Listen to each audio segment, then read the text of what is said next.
Tudi v sodobni dobi stalne povezanosti mnogi še vedno tavajo v neznano. Pomanjkanje dokazov, vrzeli v časovnici in neobjavljeni podatki dodajajo plast težavnosti primerom, kjer navadni ljudje skrivnostno izginejo. Številka 10. 69-letna babica Sally Dietz je prebivalka Akacije v severni Pretoriji. Njena hiša je v Sadovnjaki. O njenem osebnem življenju ni veliko znanega, razen dejstva, da jo družina, prijatelji in skupnost zelo ljubijo in pogrešajo. 2. januar 2026 je bil dan, ko je bila Sally nazadnje videna strani najemnika, ki je najemal njeno posestvo. Tistega večera se ni vrnila domov in od takrat je nihče ni videl ali slišal za njo, kar je povzročilo veliko zaskrbljenost in povezalo skupnost.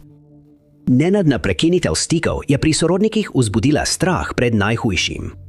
Izginotje starejše ženske v nepojasnjenih okoliščinah je policijo spodbudilo, da primer obravnava z novo stopnjo resnosti. Dogodek je pritegnil veliko pozornosti javnosti ter združil prebivalce, prostovoljce in lokalne organizacije. Prečesali so bližnja območja in razširjali vse mogoče podrobnosti, ki so jih imeli. Skupnost je obešala letake, delila objave na družbenih omrežjih in sprožila obsežno iskalno akcijo, vendar so bili njihovi napori zaman. Ni trajalo dolgo, preden so se sumi organov pregona o ugrabitvi potrdili. 3 dni po izginotju se je primer pogrešane osebe spremenil v preiskavo ugrabitve, ko je družina prejela zahteve za odkupnino. Policija je potrdila, da so ugrabitelji dan kasneje ponovno stopili v stik z družino in povečali zahtevo za odkupnino. Ta razvoj dogodkov je močno povečal zaskrbljenost za Sallyino dobrobit. Zaradi občutljive in odmevne narave primera so bile vključene specializirane enote, vključno z organizacijo Renegades za iskanje in reševanje. Policija na tej stopni ni razkrila dodatnih podrobnosti, saj preiskava še poteka. Južnoafriška policijska služba poziva člane javnosti naj ostanejo pozorni in prijavijo vse sumljive informacije, ki bi lahko bile povezane s primerom. Junija 2026 pogrešane ženske še niso našli in ni jasno, ali so bile zahteve za odkupnino izpolnjene. V preiskavi ravnajo zelo previdno, da bi zagotovili Sallyino varnost. Opisana je kot belka, visoka okoli 152 cm, nosi očala z dioptrijo. V času izginotja je imela kratke svetle lase in modre oči. Nazadnje so jo videli oblečeno v črne hlače in sivo majico. Nazadnje jo je videl tudi njen najemnik, preden je izginila brez sledu. Policija je pozvala vse, ki bi morda videli to žensko, naj se oglasijo in pokličejo SAPS Ekolholeni na 01 2564 0700 številka 9. Rohingya so ljudje brez državljanstva iz indoarijske etnolingvistične skupine, ki v Mjanmaru večinoma izpovedujejo islam. Toda leta 2017 se je 1 400 000 Rohingjev soočilo s preganjanjem, zaradi česar jih je 730 000 pobegnilo iz svojih domov in poiskalo varnost v begunskih taboriščih, kot so tista v Bangladešu.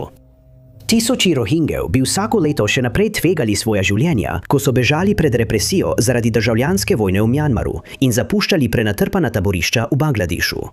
Pri teh poskusih se podajajo na neusmiljeno, nepredvidljivo morje v improviziranih čolnih, v upanju, da bodo dosegli sosednje države in si ustvarili boljše življenje. Sredi aprila letos se je začelo eno takšno potovanje. Ribiška ladja, na kateri je bilo skoraj 300 beguncev Rohingya, je odplula iz Teknafa na jugu Bangladeša v upanju, da bo dosegla Malezijo. Majhen čoln je bil preobremenjen z moškimi, ženskami in otroki, ko se je podal v razburkano morje in se boril proti močnim vetrovom.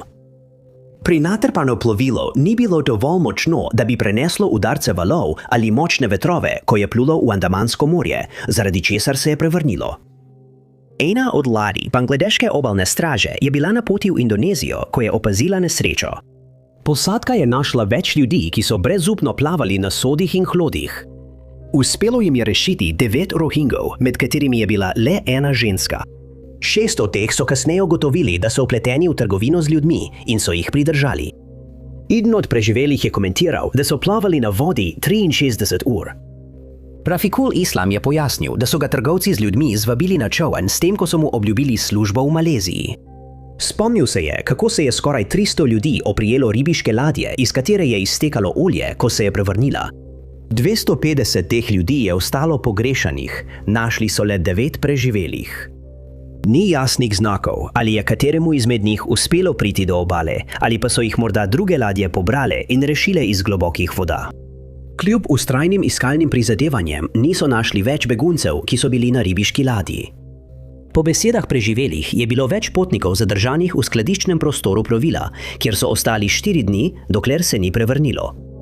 Ribiške ladje niso našli in njena lokacija ni znana. Nekateri, ki so bili v skladišču, so morda še vedno ujeti v notranjosti, zato je iskanje plovila izredno nujno. Podobna preizkušnja se je zgodila lani, ko je bilo v 2 brodolomih ob obali Mjanmara udeleženih več kot 400 Rohingov, mnogi pa so še vedno pogrešani. Takšni incidenti poudarjajo stisko, s katero se soočajo razseljeni Rohingi in izpostavljajo pomanjkanje trajnostne rešitve za te begunce, saj opažamo upad humanitarne pomoči. Številka 8. Brazilska psihologinja Victoria Barreto prihaja iz Fortaleze, mesta na severovzhodni obali Brazilije. Victoria si je v domovini ustvarila kariero klinične psihologinje, kjer ni pomagala le neštetim pacientom, ampak je svoje delo razširila tudi na izobraževanje drugih strokovnjakov, ter svoje znanje delila tako na nacionalni kot mednarodni ravni. Njeni sodelavci in študenti so jo pogosto opisovali kot strastno in predano izboljševanju storitev na področju duševnega zdravja. Januarja letos je odpotovala v Maroko, da bi se udeležila cenjene konference posvečene razvoju psiholoških praks. Po času preživetem v Maroku je Victoria odpotovala v Združeno kraljestvo, kamor je prispela 2. februarja. Namen njenega obiska je bil srečanje z bližnjo prijateljico, ki si je prav tako želela postati klinična psihologinja. Victorian namen je bil ponuditi usmerjanje, mentorstvo in praktično podporo, medtem ko je njena prijateljica prehajala skozi zahteven proces vstopa na to področje. 30-letna Victoria se je srečala s svojo prijateljico, 44-letno Lilian Silvo, da bi ji pomagala pri pisanju raziskovalnega projekta o brazilskem zdravstvenem sistemu in podpori skupnostnega duševnega zdravja v Združenem kraljestvu. Ta ambiciozen projekt je potekal na Univerzi v Essexu v Colchesteru, kjer je bila Lilian predavateljica, specializirana za teme z področja duševnega zdravja. Victoria, ki je bila željna sodelovanja in se je želela naučiti več o pristopu Združenega kraljestva k duševnemu zdravju, je to sodelovanje videla kot priložnost ne le za strokovno rast, temveč tudi za osebno izpolnitev. Ob prihodu v Združeno kraljestvo je Victoria načrtovala, da bo živela z Lilian v mestu South Southend-on-Sea, ob morskem mestu blizu Colchestra. Predavateljica je svojo prijateljico pogosto opisovala kot srečno, zabavno in zelo zgovorno. Toda 3. marca je bila Victorijina drža, no drugačna. Liliana je opazila, da je bila tiha in ni bila takšna kot običajno. Zdela se je bolna, vendar ni mogla ugotoviti zakaj. Tistega dne sta se okoli 13. ure razšla in Victoria se je ukrcala na avtobus številka 87, ki jo je peljal z Boundary Roada do Brightlingsea. Izstopila je na Belfield Avenue, posnetek domofona pa jo je zabeležil malo po 14:30 tistega popoldneva. Nosila je belo torbo z napisom Ljudje pred dobičkom. Isti dan je moški, Justin Francis, sprehajal psa svojo partnerko, ko je do njiju na Bellevue Avenue pristopila ženska, ki je ustrezala opisu Victorije in se predstavila. Vprašala jo je, ali lahko pride v njun dom, vendar ni povedala, zakaj. Par situacij ni zaupal in jo je zavrnil, kar zdaj obžaluje. Posnetki varnostnih kamer iz ladjedelnice so prav tako razkrili osebo, ki je preskočila ograjo na dvorišče. To bi bilo zadnje potrjeno opažanje Victorije. Nekaj časa kasneje so na Caparis Road na obali Brightlingsea blizu ladjedelnice našli torbo, ki je ustrezala opisu tiste, ki jo je Victoria nosila na dan izginotja. Liliana nima pojma, zakaj bi njena prijateljica potovala v Brightlingsea, saj pravi, da tam ni imela nobenih opravkov. Prepričana je, da je Victoria morda poskušala iti v nasprotno smer, stran od Londona ali Colchestra. Območje, kjer je bila najdena torba, je od takrat postalo osrednja točka za preiskovalce. 2 tedna po izginotju so oblasti našle prenosni računalnik, ki je pripadal Victoriji. Našli so ga v okrožju Tindering v Essexu in v Brightlingsea. Posnetki varnostnih kamer, lokacija torbe in najdba prenosnika so oblasti pripeljali do prepričanja, da je ženska morda odvezala čoln s pomola. Ta čoln so našli, kako je plaval po vodi blizu Bradwella ob morju. Na plovilu je manjkal rešilni jopič. Victorijina družina je pozvala skupnost, naj jo sprejmejo, če jo srečajo. Verjamejo, da se ne počuti kot običajno in da potrebuje mirno okolje. Iskanje se je od takrat razširilo na reko Blackwater, polotok Denge in obalo reke Crouch. Ni bilo dodatnih sledi, vendar so prizadevanja aktivna in se nadaljujejo. Victoria Barreto je Brazilka z rjavimi lasmi in rjavimi očmi, nazadnje pa so jo videli v modrem puliju, svetlo-modrih kavbojkah in črnih čevljih. Informacije v zvezi s to izginotjem lahko posredujete na številko 999, pri čemer navedite številko dogodka 622 z dne 4 marca. Številka 7. O plezalki. 49-letni Jesslyn Saluda ni znanega veliko, razen dejstva, da je občasno rada hodila na pohode, kar je tudi počela v času, ko je izginila. Bilo je 23. maja 2026, ko se je ženska pridružila 23 drugim pohodnikom in 2 gorskima vodnikoma gozdarske službe na odpravi Trans-Spender Chapman. Avantura se je začela tistega jutra ob 2:00. Na poti sta se Jesslynda in še en pohodnik ustavila, potem ko sta domnevno doživela nedoločene zdravstvene težave. Vendar je Jesslynda po kratkem postanku nadaljevala pot proti vrhu. Gorski vodniki so jo nazadnje videli naslednji dan ob 7:30 zjutraj. Kasneje so ugotovili, da v skupini manjka en pohodnik in hitro so začeli iskalno akcijo. Ko niso našli nobene njene sledi, je vodnik obvestil oblasti in še isti dan so prijavili izginotje osebe. Gasilci in reševalci iz Peraka so sodelovali pri reševalnih prizadevanjih ter preiskali poti in smeri, po katerih naj bi hodili pohodniki. Oddelku je uspelo pridobiti pomnilniški kartici 2 nadzornih kamer na vrhu gore. Ugotovili so, da je bila Jocelynda na dan, ko je izginila, na tem območju in se je odpravljala proti taboru Sukaneke. Posnetki kažejo, da je plezalka šla mimo prve kamere ob 11:22 zjutraj 24. maja. Sledili so posnetki 8 članov malezijske posebne taktične operativne in reševalne enote, znane kot JBPM Storm, ki so šli mimo kamere ob 17:15 25. maja. Ni posnetkov, da bi se pogrešana ženska obrnila nazaj, kar pomeni, da je verjetno nadaljevala svojo pot. Na kameri 2 ni posnetkov Jesslynde ali reševalne ekipe, kar potrjuje, da to ni bila pot, po kateri je šla. Jasno je, da se je premikala po poti proti taboru Sukunega, vendar tja nikoli ni prispela. Iskalci so kasneje našli tudi odtise čevljev in plastenko vode, ki je pripadala pogrešani ženski. Za kamero 1 sta še 2 razpotji. Eno od njih je Chem Subanega, drugo pa vodi do vodne točke. Druga pot pa je bila zaprta, kar kaže na to, da ni uradna pot. Med reševalno akcijo si je eden od častnikov enote za drone JBPM Perak, Mohamed Saifuan Abdulati, poškodoval noge, vključno s koleni in gležnji, medtem ko je pokrival območje. Od Kimkanta do vodne poti, ki vodi do reke Sungai Air Besok. 4 drugi iz JBPM so bili poškodovani med iskanjem, skupaj s še 4 iz 3. bataljona GOF. Poškodbe so dokaz, kako nevaren je lahko teren, tudi za usposobljene in izkušene posameznike. 95% Gunung Batu 5 je bilo od takrat preiskanih z različnimi metodami. Po spletu krožijo govorice povezane z Alangom oziroma Oderuhi. Ni jasno, od kod izvirajo te trditve, vendar kasnejša policijska preiskava ni našla nobenih dokazov o kaznivih dejanjih v tem primeru. Le Jeslynda Salude nikoli ni prispela v tabor Sukunega in od takrat je nihče ni videl ali slišal za njo.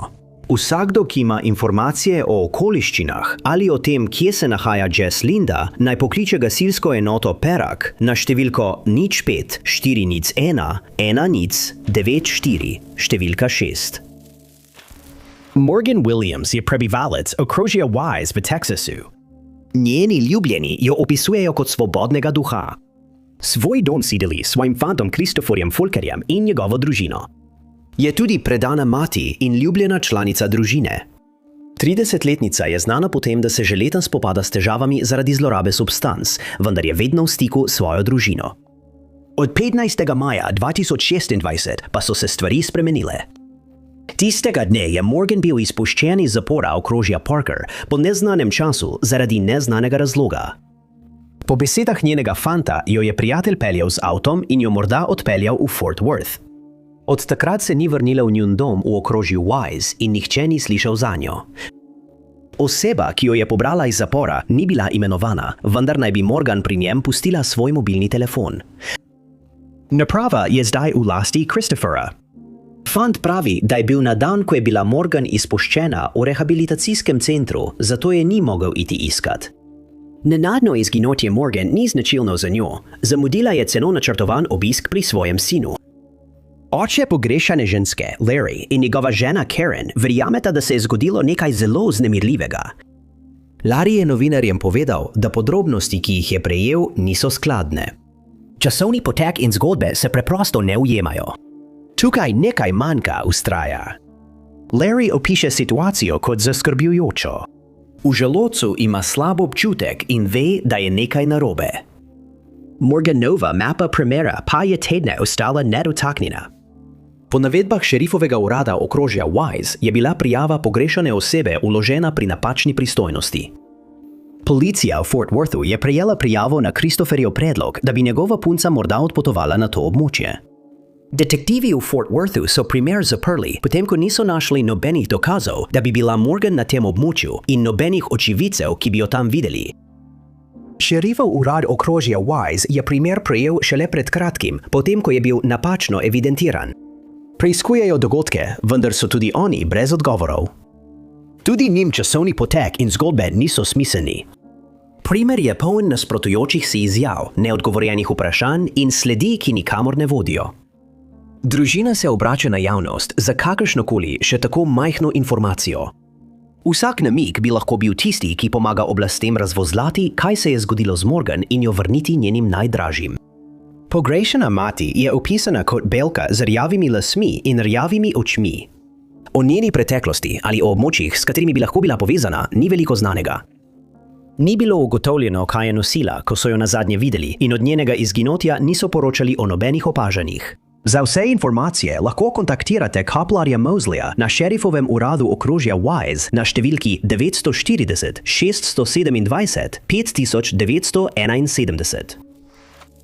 Številka 5.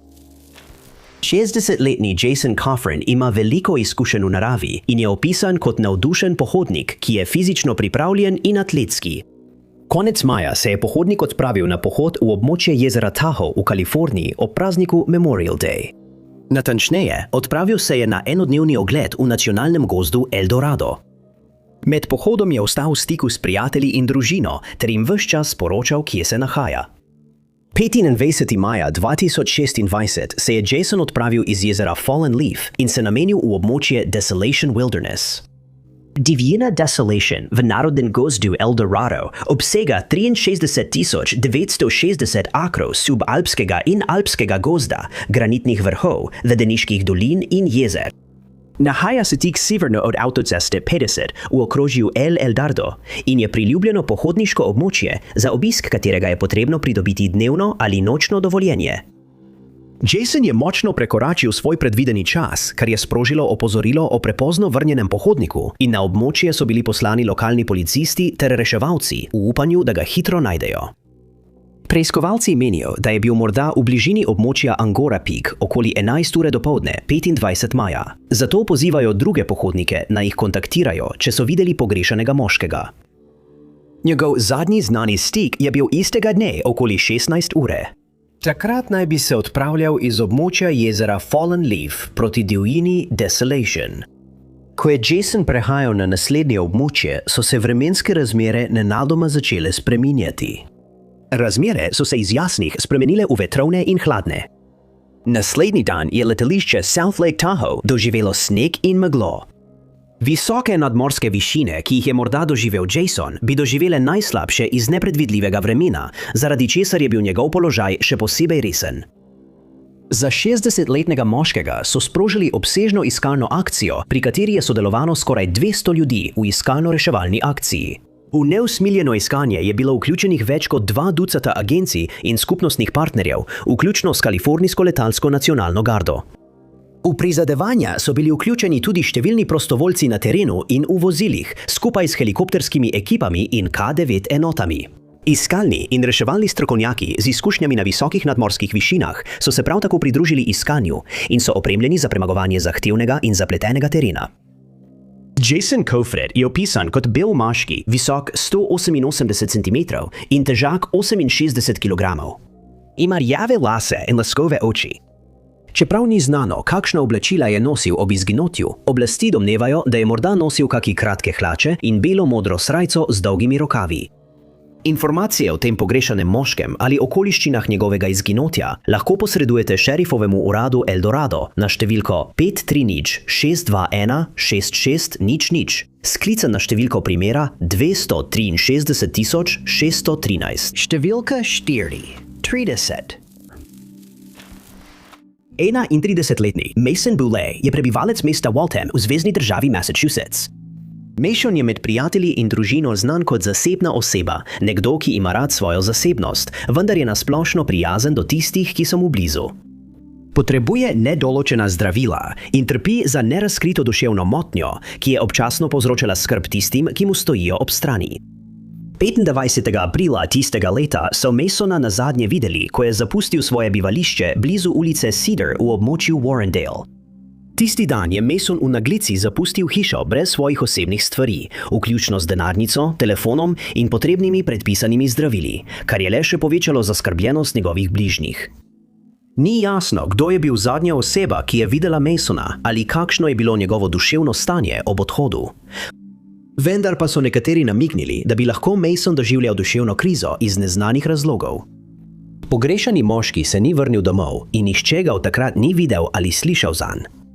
Nazadnje so ga videli v kremnem puloverju, modri vetrovki, črnih čevljih in zeleni kapi Celtics. Ko je odšel od doma, je imel s seboj tudi črn nahrbtnik, ni znano, kaj je bilo v njem. To so edine informacije, ki so na voljo v primeru Masona Boulaya. O okoliščinah njegovega izginotja je malo podrobnosti, še manj pa jih je o preiskavi tega primera. Mason je opisan kot oseba z modrimi očmi in rjavimi lasmi. Visok je približno 183 cm in tehta okoli 77 kg. Morda ima obrazne dlake, kot nakazujejo njegove starejše fotografije. Rožen je bil 17. decembra 1994 in če ga opazite, najditelje pozivajo, naj stopijo v stik z detektivom za pogrešane osebe iz Waltona, Danom McDougallom, na številki 781 334 3550, številka 3. Aprila 2026 je 40-letni Martin Logan bil v postopku selitve. Nedavno si je skupaj z družino priskrbel novo stanovanje in je moral še podpisati najemno pogodbo. Bilo je okoli 8 ure zjutraj, 18. aprila, ko je oče dveh otrok zapustil svoj nekdanji dom, da bi vzel nekaj škatelj in prinesel svoje stvari za selitev. Medtem ko je bil zunaj, je poklical domov in družini povedal, da samo pelje nekaj ljudi iz klinike v središču mesta, da bi zaslužil nekaj dodatnega denarja. Kasneje tisti dan je ponovno poklical domov in povedal, da mu nekdo, ki ga je peljal, ni hotel plačati, zato bo šel po svoj denar. Nato je vztrajal, da bo vzel škatle in prišel domov. Martin tisti večer ni prišel domov. Naslednji dan, okoli 13. ure, je poklical svojo družino in rekel, da se bo vrnil tisto noč, vendar se spet ni pojavil. Od takrat ga nihče ni videl ali slišal zanj. Martin je imel 21. aprila razgovor pri Goodwillu, vendar se ni pojavil. Prav tako se ni srečal z agentom za stanovanja, da bi podpisal najemno pogodbo. Od takrat ni stopil v stik s svojimi bližnjimi, kar njegova družina dojema kot popolnoma neznačilno zanj. Bil je znan po tem, da je z njimi govoril vsak dan in nikoli ne bi pustil svojih dveh otrok za seboj. Ko so ga prijavili kot pogrešanega, so sumljive informacije spodbudile takojšnjo preiskavo strani organov pregona. Ugotovili so, da odkar je Martin izginil, na njegovem bančnem računu ni bilo nobene aktivnosti, njegov telefon pa je nenadoma prenehal delovati. Na dan, ko je izginil, je pogrešani moški vozil svetlo moder Mercury Grand Marquis iz leta 1990 z registrsko tablico SXM 9913. To vozilo so našli pri drobilcu, ki je trdil, da mu je bilo prodano. Policija zdaj poskuša ugotoviti, kje se je vozilo nahajalo med 19. in 24. aprilom. Eden od ljudi, ki jih je Martin peljal 18. je bil znan družini in so se odpravljali na Srednji zahod. 19. je bil na poti nazaj z tega potovanja, ko je nenadoma izginil. Neimenovani potnik je bil od takrat aretiran zaradi nepovezanih obtožb. Po besedah žene pogrešanega naj bi imel posameznik, ki je v priporu, nasilno preteklost z družino Logan. Po besedah žene Ženevjeve je omenjeni moški nekoč vlomil v njihov dom, oborožen smrtonosnim orožjem, ki ga je uporabil proti Ženevjevi in njenim otrokom.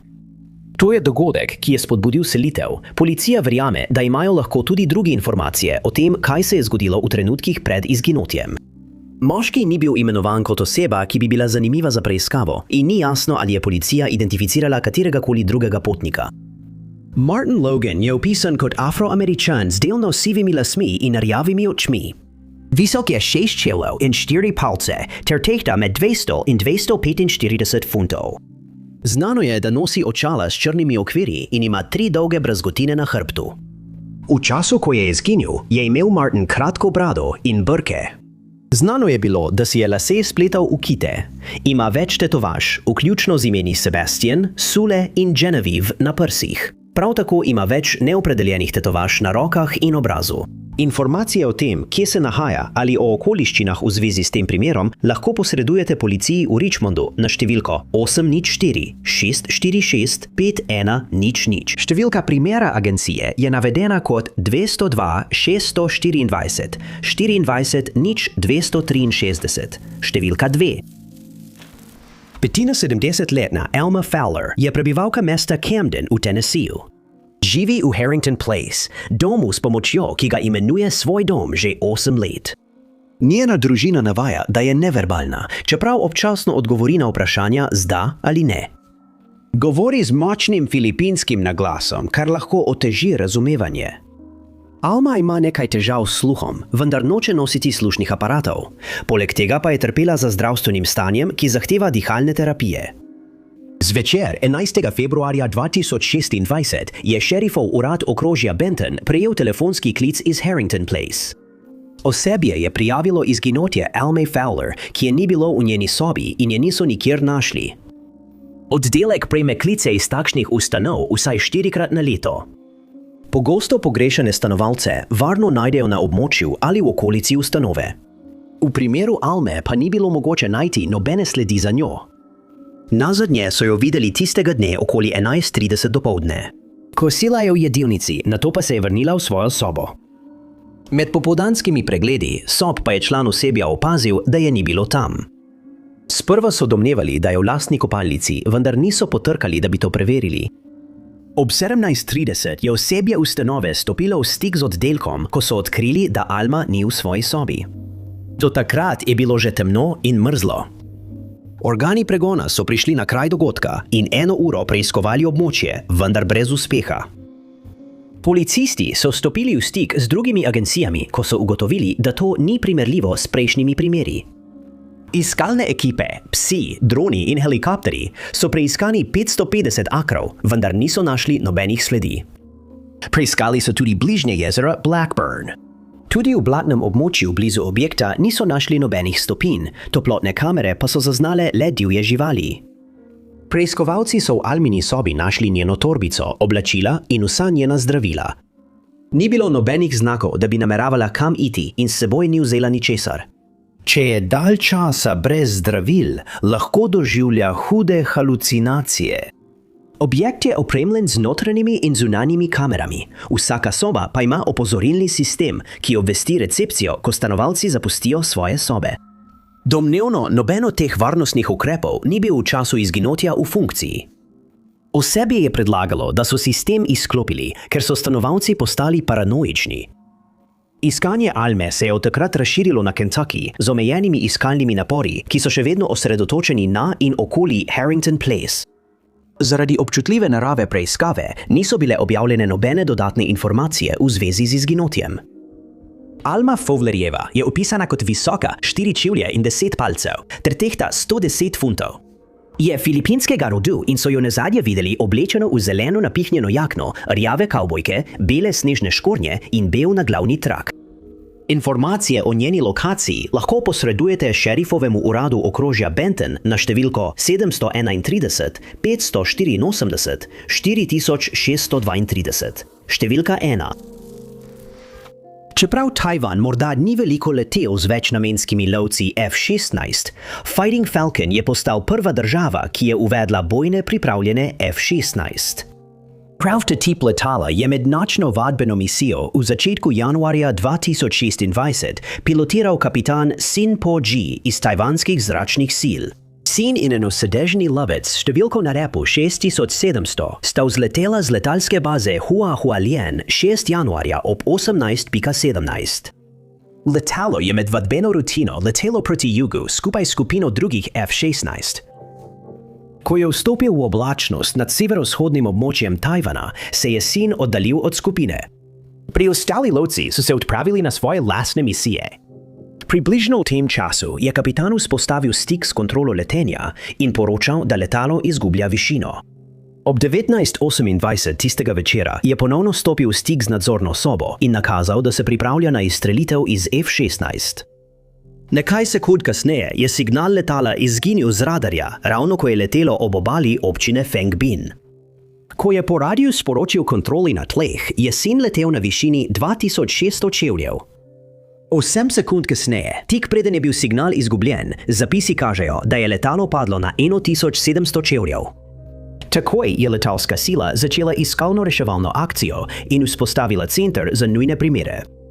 V iskalno-reševalno akcijo so vključili 3 ladje in 6 čolnov. Za pomoč pri iskanju so bili kontaktirani tudi bližnji tovorni in ribiški ladji. Domnevali so, da je morda prišlo do okvare glavnega računalnika na letalu, vendar preiskava vzroka napake še poteka, prav tako tudi iskanje Sina in F-16. Reševalci so prejeli zelo kratke in občasne signale iz male črne skrinjice letala. Več kot 2 meseca po izginotju Sina in njegovega letala je vojska, ki je sodelovala v iskanju, našla snemalnik podatkov o letu, za katerega so povedali, da so ga našli v vodah ob Tajvanu, vendar natančne lokacije najdbe črne skrinjice niso razkrili. Povedali so, da so napravo prenesli na kopno in jo poslali na dešifriranje, da bi ugotovili razlog za nenadno izginotje letala. Letalske sile niso mogle potrditi, ali je Sin uspešno izskočil, preden je bil signal izgubljen. Vojska je prav tako razkrila, da niso prejeli nobenega signala iz reševalnega oddajnika. Zaradi te preizkušnje je tajvansko letalstvo prizemljilo vadbene misije za floto F-16 in odredilo izvedbo pregledov ter vzdrževanja. Floti je bilo nato dovoljeno nadaljevati z misijami, saj niso našli nobenih težav. Kapitan Sin Po Ji je leta 2019 diplomiral na Akademiji letalskih sil in zabeležil več kot 611 ur letenja. Letalo, ki ga je takrat pilotiral, je imelo za seboj skoraj 3900 ur letenja. Tajvanski lovci F-16 niso opremljeni z avtomatskimi sistemi za preprečevanje trkov, kot jih imajo ameriški lovci. Za številne incidente, v katerih so bili udeleženi tajvanski lovci, je bil kriv pomanjkanje takšnih sistemov. Vsakdo, ki ima informacije ali namige v zvezi s tem primerom, jih lahko prijavi najbližjemu tajvanskemu veleposlaništvu ali lokalnim oblastem obalne straže, ki lahko informacije posredujejo poveljnikom iskanja. Najlepša hvala, da ste gledali. Če vam je bil ta video všeč, pritisnite gumb za všeček. Ne pozabite se tudi naročiti in klikniti zvonček za obvestila, da boste na tekočem z vsemi našimi prihodnjimi objavami. Moje ime je Top 5 anonimnih in se vidimo v naslednjem videu.